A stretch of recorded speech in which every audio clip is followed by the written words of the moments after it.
When I was younger, I was different, and I knew I was different, but I didn't know why. If I was in school now, I would have absolutely been diagnosed as being on the spectrum. I had a whole lot of autistic tendencies, but I didn't know about any of this until I was in my 20s or my 30s. In my 20s, I figured out that I was dyslexic. And I say I figured out because nobody else could figure it out. But in high school, I got kicked out of the top maths class because I would get the answer right if I was right next to the teacher, and then I would go and sit down and I would put it down, what have you, and I would hand my work in and I would get it wrong because I was getting numbers back to front constantly.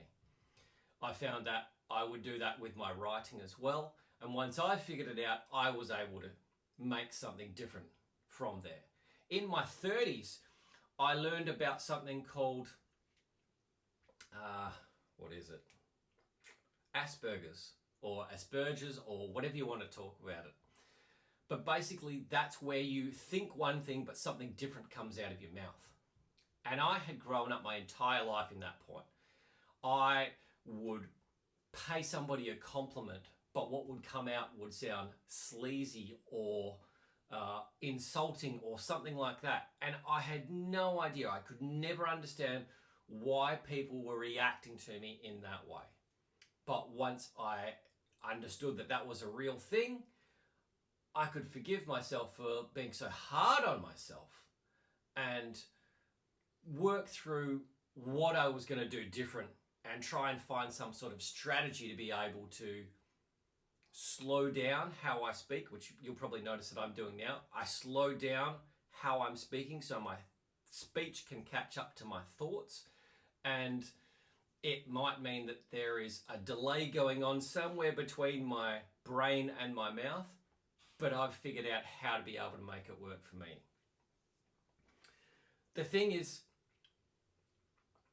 I was different. I didn't like it.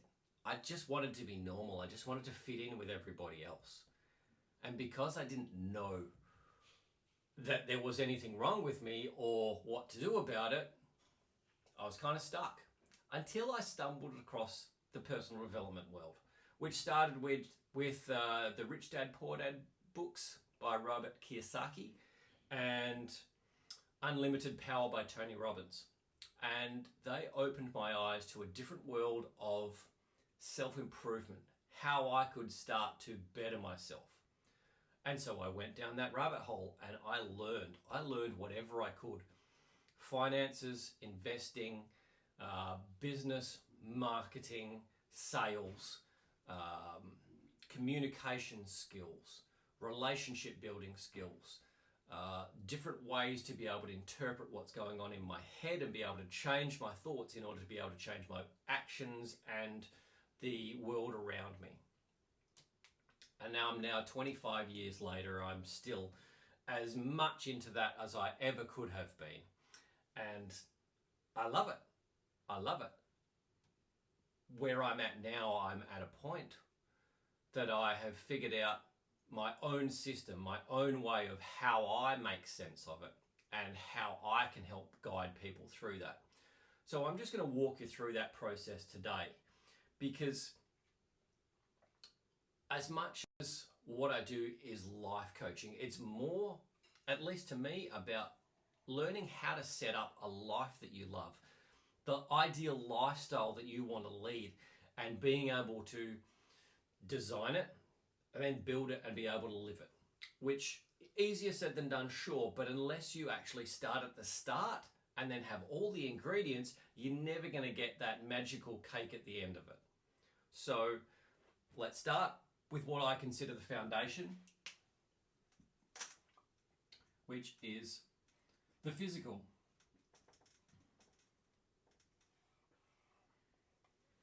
Now, I use physical as the foundation because with a basis of personal training for the last 22 years, I've been able to see how much of a difference just getting your body moving in the right ways and eating a little bit better can make in terms of your overall lifestyle. This is one of those things that can impact your mental health. It can make a huge difference towards your physical health.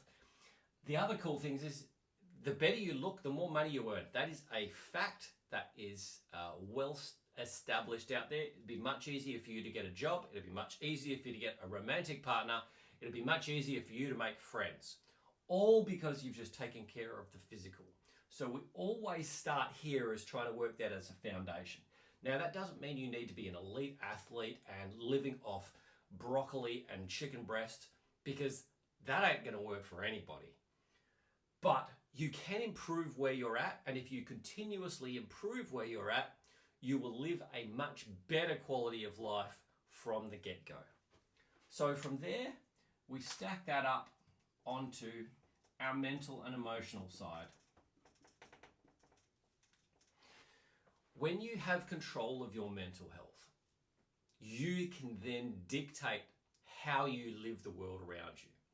It's very difficult in this day and age when we have so much marketing information coming at us, so much trying to influence our thoughts and our behaviors. So, as I said, there's marketing in the forms of someone's always trying to sell you something, whether it be an ad when you're watching Netflix or YouTube, or if you're scrolling through social media, you'll notice that there are ads on there constantly. And now so they're even more targeted to what you're already looking for. So they're really trying to just drag you into their opinion or their way of life. And it's very easy to get pulled off course from where you thought you wanted to go to, oh, all of a sudden I was researching how to live a long and healthy life, and now I'm looking at funny cat videos. It happens.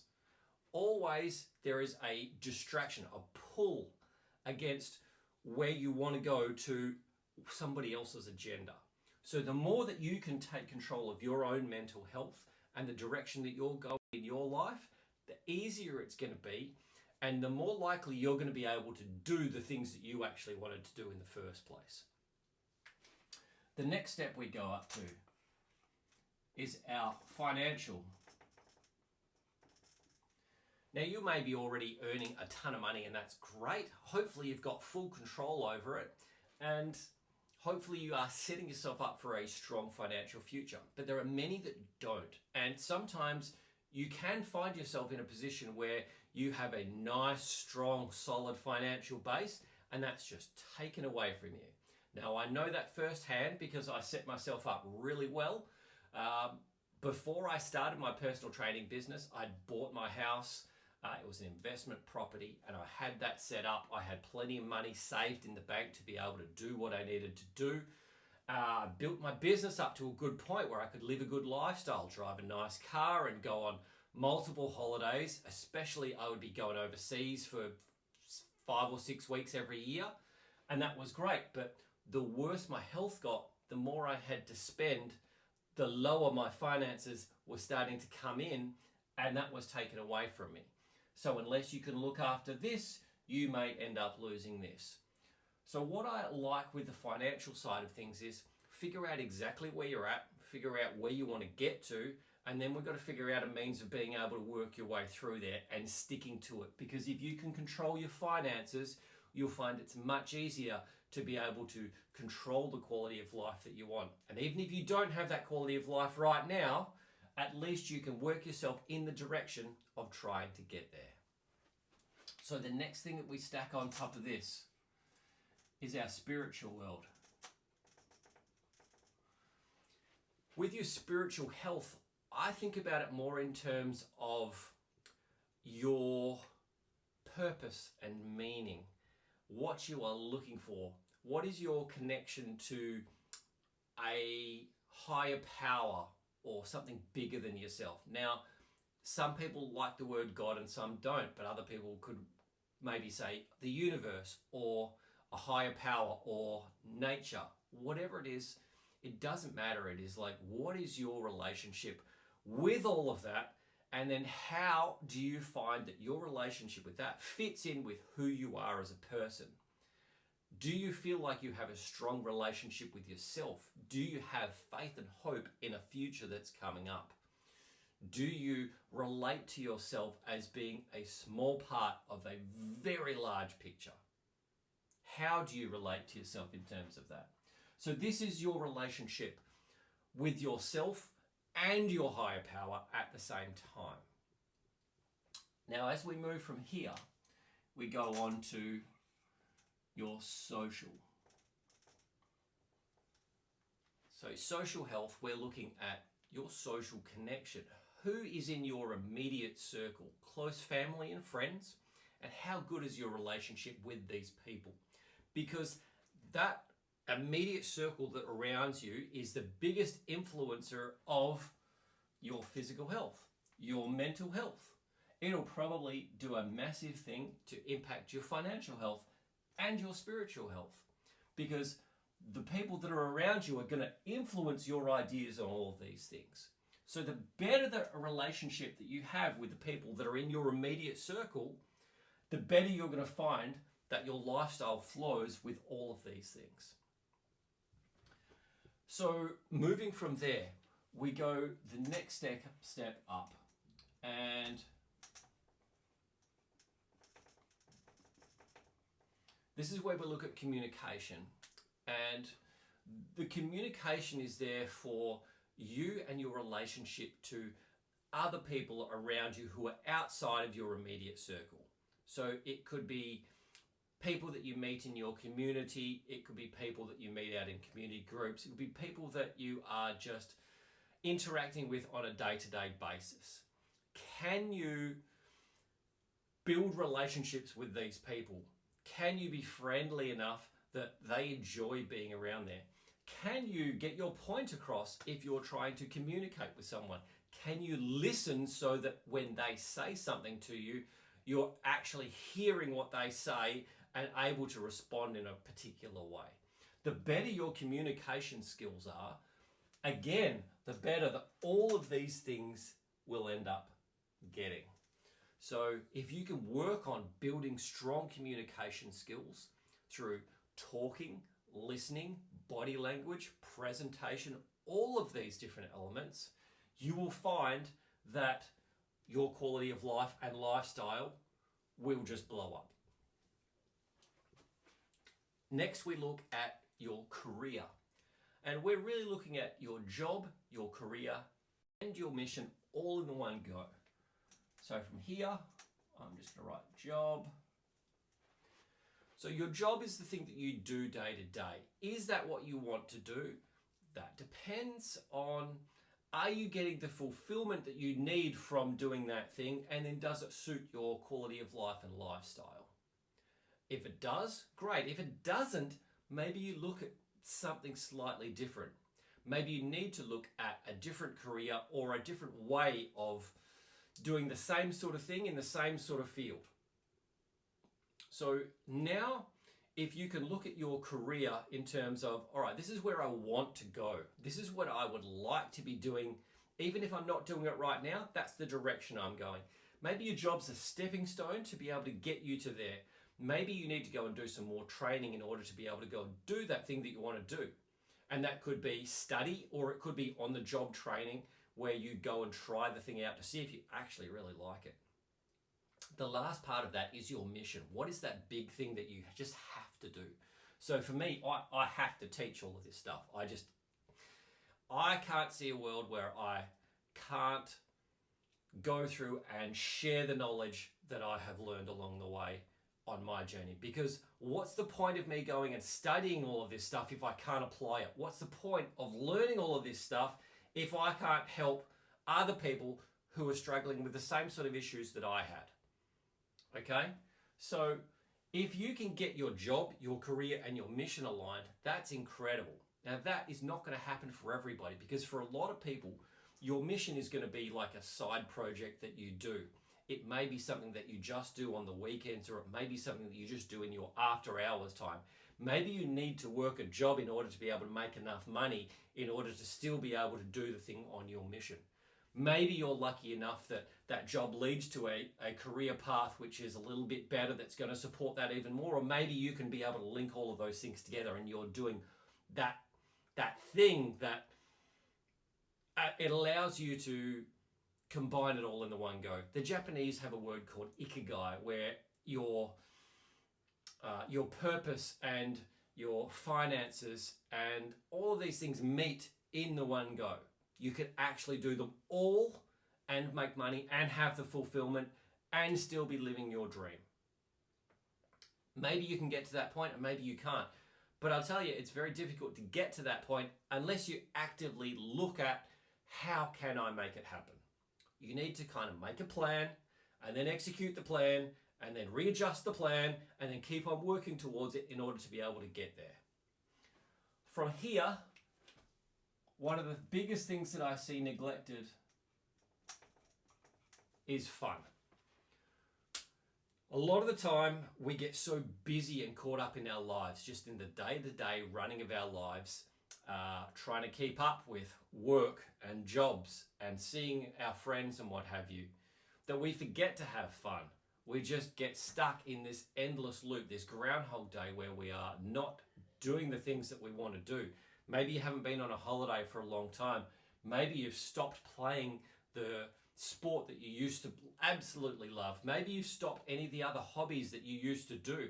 Maybe you've stopped all of them and now it's just kind of Netflix or gaming or something like that to just try and take your mind off the boredom and monotony of your life. I see that all the time. So if you can find a way to get that fun back in your life, you will find that it just lights you up, gives you something to look forward to, and it changes your personality because it brings you back to that kid running around in the playground with your friends where you were just absolutely living life carefree. Now, living life carefree is very difficult these days with all the adult responsibilities that we have. But if you can find the way to get that fun back, you'll find that, again, all of these things get easier. So, finally, this is where it all stacks up. This is your quality of life. This is your lifestyle. If you can get all of these elements stacked on top of each other from your foundation of the physical and working your way all the way up, that's where you're going to find this lifestyle that you really want, that lifestyle that you can design, and the quality of life that you're looking for in terms of quality health, quality mental health, quality relationships. You've got enough money to be able to live the lifestyle that you want to live. You're having fun, you're doing what you want to do, you feel like you are living your dream on purpose, on mission, whatever it is. But you can't skip steps in order to be able to reach this final destination. You need to be able to stack it up. And yes, it does end up looking like a tree because I had this crazy idea that I would do this video for Christmas and make it look like a Christmas tree, and it amuses me. I don't care if it amuses you at all, but this is the reality of how it all looks. Because like I said, if you can stack all of these things up on a strong foundation, you actually get the result that you are looking for, and that is a real quality of life and a life that you are ready to jump out of bed for every day. So I know for me that I absolutely love this stuff. I'm excited about doing this stuff. I'm excited about filming videos and putting things like this together because I know how much of a difference it makes. And if you can start getting these things working for you, it changes your life in the biggest way. I've got a free 28-day program that I would love you to go and join.